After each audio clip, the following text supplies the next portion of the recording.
So I've been working a little bit in my studio the past couple days, and I just had to clean up because it was a mess. I couldn't even see the top of my desk. Everything's kind of all inky and painty, and I'm having a lot of fun. I've been watching Linda's videos again, and she was showing how she was working with her jelly plate, and I ordered one because, you know, I'm easily influenced like that, and I think I have to have it if someone else has it, and it's fun. But it won't be here probably until the end of the week because of President's Day today, or George Washington's birthday, whatever they classify it as. So last night I did a little bit of searching about how to make your own jelly plate, and I made two little bitty ones because I didn't have a lot of gelatin. They work, but I'm 100% positive the real jelly plate is better and will work much better. I didn't have a lot of gelatin. I think I only had like 3 packages. So it was, my jelly plate is pretty thin.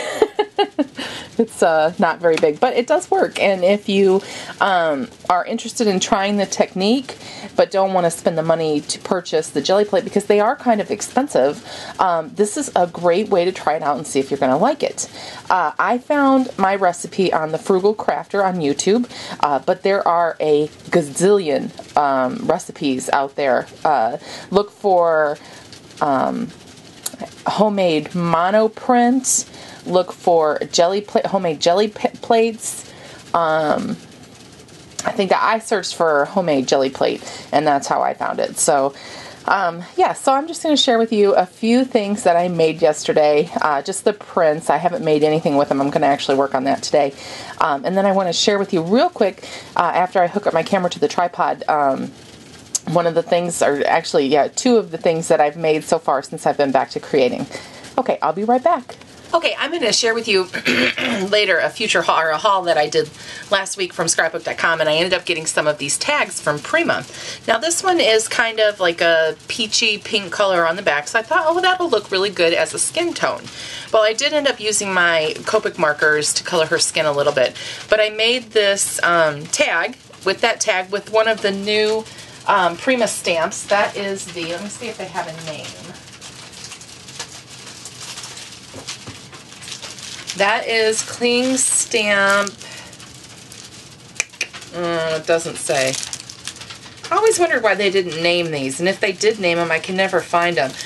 But obviously, it's the. I kind of think this, in my opinion, she's kind of like the Chiquita banana girl, because you always see her kind of to the side, and she had flowers and bananas and things in her hair, and fruit in her hair. But yeah, so, and then I used a bunch of Lindy Stamp Gang on it.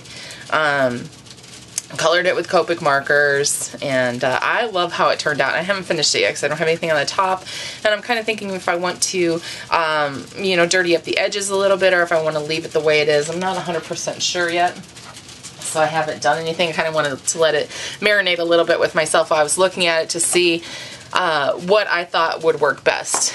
Okay, and then I made this because Linda does Rolodex cards a day. I thought I would make a Rolodex card too. And this is with the new, let me see if I can zoom in. I'm not using my big girl camera today, so it should be a little bit easier. This is with the Don't Let Anyone Ever Dull Your Sparkle stamp from Studio Calico, and that's from this month's card kit.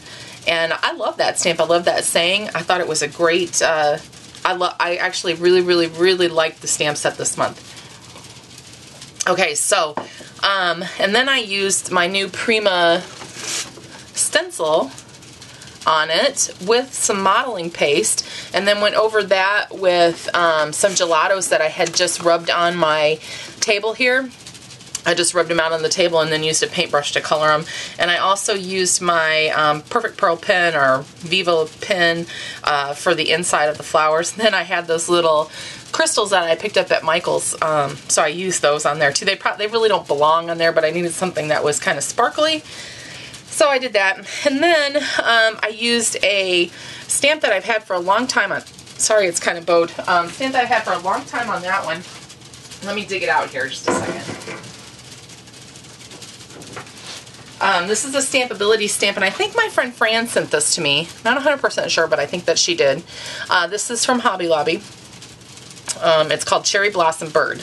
Now I'm not done with this one, but what I did was I took I gessoed the card and then I stamped it on there, and you can tell it's kind of smudgy and black a little bit because I didn't know that ink would run. I used the Heidi Swap ink on it, and it did run because I didn't heat set it first, so that's my fault, not the ink pad's fault. And then I just kind of smudged around in the black to kind of give her the bird a little bit of a black smudgy look. And then I painted it with gelatos too. I just kind of got them wet on the side of my pad here and then just painted it on there. And of course it's not nearly done and it just kind of looks, I don't know, blah, but this is just something that I've started so far.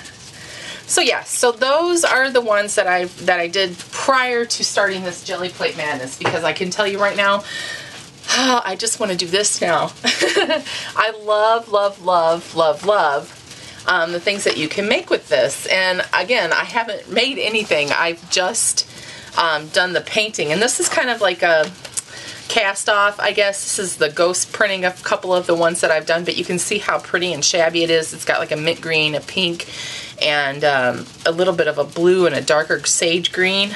Love this, but I didn't do it on a regular cardstock. I just did it on regular paper because it was what I had on hand that time. This one I don't like so much, and like, you're gonna make your mistakes and things that don't really work out for you. So, I mean, I'm not worried about it because I do like this side and I can just cut it apart to use that side. And this is another one, I don't like one side and I like the other. Like, I don't like this side, but I like this side, so I'll be using that side. Some of them, but I could definitely, if I ever get into art journaling, I could definitely see some of these as being the backgrounds. And this paint is just acrylic paint that I've had forever. In fact, I had to throw some bottles away last night because they were dried up. I haven't used acrylic paint in years, and I have about, I don't know, maybe 50 bottles here and little tubes and things like that. And I went upstairs to my old studio and finally got them down last night because I'm like, yeah, I'm going to try it out. I'm going to try it out. So I did.